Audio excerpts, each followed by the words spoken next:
हम आपको बताने जा रहे कि नवरात्र कैसे करें और नवरात्र करने से क्या क्या लाभ होता है। इस वीडियो को पूरा देखें तभी समझ पाएंगे। जय माता दी दोस्तों, भारत में सदियों से नवरात्रि का त्योहार मनाया जा रहा है। देश के अलग अलग हिस्सों में अलग अलग तरीकों से नवरात्रि के पर्व को मनाया जाता है। नवरात्रि के पहले दिन घट स्थापना की जाती है। कहीं कुछ लोग पूरी रात गरबा और आरती कर नवरात्रि मनाते हैं, तो वहीं कुछ लोग व्रत और उपवास रख मां दुर्गा और उनके 9 स्वरूपों की पूजा करते हैं। नवरात्रि के पहले दिन 9 दिनों के व्रत और उपवास का भी संकल्प लें। इसके लिए सीधे हाथ में जल लेकर उसमें चावल, फूल, एक सुपारी और सिक्का रखें। हो सके तो किसी ब्राह्मण को इसके लिए बुलाएं। ऐसा न हो सके तो अपनी कामना पूर्ति के लिए मन में ही संकल्प लें और माता जी के चरणों में वो जल छोड़ दें। इन 9 दिनों में मां की पूजा, व्रत और उपवास किए जाएंगे, लेकिन आपको इस दौरान कुछ जरूरी बातों का ध्यान रखना चाहिए। मार्कंडेय और देवी पुराण के अनुसार देवी पूजा और व्रत उपवास नियम के अनुसार ही करने चाहिए, वरना इनका फल नहीं मिल पाता है। पुराणों के अनुसार इन 9 दिनों में पूरे संयम से रहना चाहिए और इंद्रियों पर नियंत्रण रखना चाहिए। ऐसा करने से आध्यात्मिक और शारीरिक शक्ति तो बढ़ती ही है, मां दुर्गा भी प्रसन्न होती हैं। जानिए कैसे करें पूजा और इन खास बातों का रखें ध्यान। 1. नवरात्रि के पहले दिन 9 दिनों के व्रत और उपवास का संकल्प लें।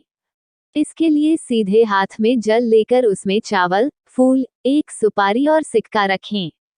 हो सके तो किसी ब्राह्मण को इसके लिए बुलाएं।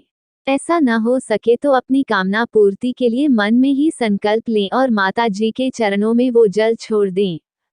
2. इन दिनों व्रत उपवास में सुबह जल्दी उठकर नहाएं और घर की सफाई करें। पूरे घर में गौमूत्र और गंगाजल का छिड़काव करें। उसके बाद माता जी की पूजा करें। पूजा में ताज़ा पानी और दूध से माता जी को स्नान करवाएं। फिर कुमकुम, चंदन, अक्षत, फूल और अन्य सुगंधित चीजों से पूजा करें और मिठाई का भोग लगाकर आरती करें। नवरात्रि के पहले ही दिन घी या तेल का दीपक लगाएं। ध्यान रखें वो दीपक 9 दिनों तक बुझ न पाएं। 3. व्रत उपवास में माता जी की पूजा करने के बाद ही फलाहार करें। यानी सुबह माता जी की पूजा के बाद दूध और कोई फल ले सकते हैं। नमक नहीं खाना चाहिए। उसके बाद दिन भर मन ही मन माता जी का ध्यान करते रहें। शाम को फिर से माता जी की पूजा और आरती करें। इसके बाद एक बार और फलाहार फल खाना कर सकते हैं। अगर न कर सके तो शाम की पूजा के बाद एक बार भोजन कर सकते हैं। 4. माता जी की पूजा के बाद रोज एक कन्या की पूजा करें और भोजन करवाकर उसे दक्षिणा दें। 5. नवरात्रि के दौरान तामसिक भोजन नहीं करें। यानी इन 9 दिनों में लहसुन, प्याज, मांसाहार, ठंडा और झूठा भोजन नहीं करना चाहिए। 6. इन दिनों में क्षौकम न करें। यानी बाल और नाखून न कटवाएं और शेव भी न बनवाएं। इनके साथ ही तेल मालिश भी न करें। नवरात्रि के दौरान दिन में नहीं सोएं। 7. नवरात्रि में सूर्योदय से पहले उठें और नहा लें। शांत रहने की कोशिश करें। झूठ न बोलें और गुस्सा करने से भी बचें। इसके साथ ही मन में किसी के लिए गलत भावनाएं न आने दें। अपनी इंद्रियों का काबू रखें और मन में कामवासना जैसे गलत विचारों को न आने दें। 8. नवरात्रि के व्रत उपवास बीमार, बच्चों और बूढ़ों को नहीं करना चाहिए, क्योंकि इनसे नियम पालन नहीं हो पाते हैं। दिनों तक घर में मां दुर्गा के नाम की ज्योत अवश्य जलाएं। अधिक से अधिक नवार्न मंत्र ओम ह्रीं क्लीं चामुंडाय विच्चे का जाप अवश्य करें।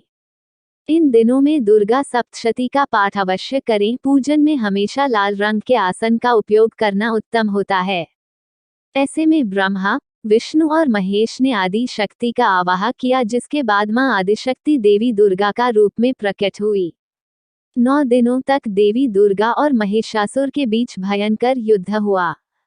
10वें दिन मां दुर्गा ने दुष्ट राक्षस महिषासुर का वध कर दिया, जिसके उपलक्ष्य में हर साल नवरात्रि का पर्व मनाया जाता है। एक पौराणिक कथा के अनुसार नवरात्रि में मां दुर्गा ने महिषासुर नामक राक्षस का वध करके देवताओं को उसके कष्टों से मुक्त किया था। महिषासुर ने भगवान शिव की आराधना करके अद्वितीय शक्तियां प्राप्त कर ली थी और तीनों देव अर्थात ब्रह्मा, विष्णु व महेश भी उसे हराने में असमर्थ थे। महिषासुर राक्षस के आतंक से सभी देवता भयभीत थे। उस समय सभी देवताओं ने अपनी अपनी शक्तियों को मिलाकर दुर्गा को अवतरित किया। अनेक शक्तियों के तेज से जन्मी माता दुर्गा ने महिषासुर का वध कर सबके कष्टों को दूर किया। एक नगर में एक ब्राह्मण रहता था। वह मां भगवती दुर्गा का परम भक्त था। उसकी एक कन्या थी। ब्राह्मण नियम पूर्वक प्रतिदिन दुर्गा की पूजा और यज्ञ किया करता था। सुमति अर्थात ब्राह्मण की बेटी भी प्रतिदिन इस पूजा में भाग लिया करती थी। एक दिन सुमति खेलने में व्यस्त होने के कारण भगवती पूजा में शामिल नहीं हो सकी। यह देख उसके पिता को क्रोध आ गया और क्रोधवश उसके पिता ने कहा कि वो उसका विवाह किसी दरिद्र और कोढ़ी से करेगा। पिता की बातें सुनकर बेटी को बड़ा दुख हुआ और उसने पिता के द्वारा क्रोध में कही गई बातों को सहर्ष स्वीकार कर लिया। कई बार प्रयास करने से भी भाग्य का लिखा नहीं बदलता है। अपनी बात के अनुसार उसके पिता ने अपनी कन्या का विवाह एक कोढ़ी के साथ कर दिया। सुमति अपने पति के साथ विवाह कर चली गई। उसके पति का घर न होने के कारण उसे वन में घास के आसन पर रात बड़े कष्ट में बितानी पड़ी। गरीब कन्या की यह दशा देखकर माता भगवती उसके द्वारा पिछले जन्म में की गई उसके पुण्य प्रभाव से प्रकट हुई और सुमति से बोली, हे कन्या, मैं तुम पर प्रसन्न हूँ। मैं तुम्हें कुछ देना चाहती हूँ, मांगो क्या मांगती हो। इस पर सुमति ने उनसे पूछा कि आप मेरी किस बात पर प्रसन्न हैं। कन्या की यह बात सुनकर देवी कहने लगी, मैं तुम पर पूर्व जन्म के तुम्हारे पुण्य के प्रभाव से प्रसन्न हूँ। तुम पूर्व जन्म में भील की पतिव्रता स्त्री थी। एक दिन तुम्हारे पति भील द्वारा चोरी करने के कारण तुम दोनों को सिपाहियों ने पकड़कर जेलखाने में कैद कर दिया था। उन लोगों ने तुम्हें और तुम्हारे पति को भोजन भी नहीं दिया था। इस प्रकार नवरात्र के दिनों में तुमने न तो कुछ खाया और न ही जल पिया, इसलिए 9 दिन तक नवरात्र व्रत का फल तुम्हें प्राप्त हुआ। हे ब्राह्मणी, उन दिनों अनजाने में जो व्रत हुआ, उस व्रत के प्रभाव से प्रसन्न होकर आज मैं तुम्हें मनोवांछित वरदान दे रही हूँ। कन्या बोली कि अगर आप मुझ पर प्रसन्न हैं तो कृपा करके मेरे पति का कोढ़ दूर कर दीजिए। माता ने कन्या की यह इच्छा शीघ्र पूरी कर दी। उसके पति का शरीर माता भगवती की कृपा से रोगहीन हो गया।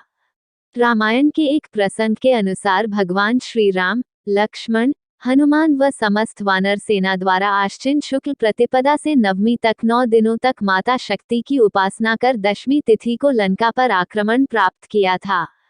इस तरह नवरात्रों में माता दुर्गा की पूजा करने की प्रथा के पीछे कई कथाएं प्रचलित हैं, जिसके बाद से ही नवरात्रि का पर्व आरंभ हुआ और माता दुर्गा की पूजा होने लगी।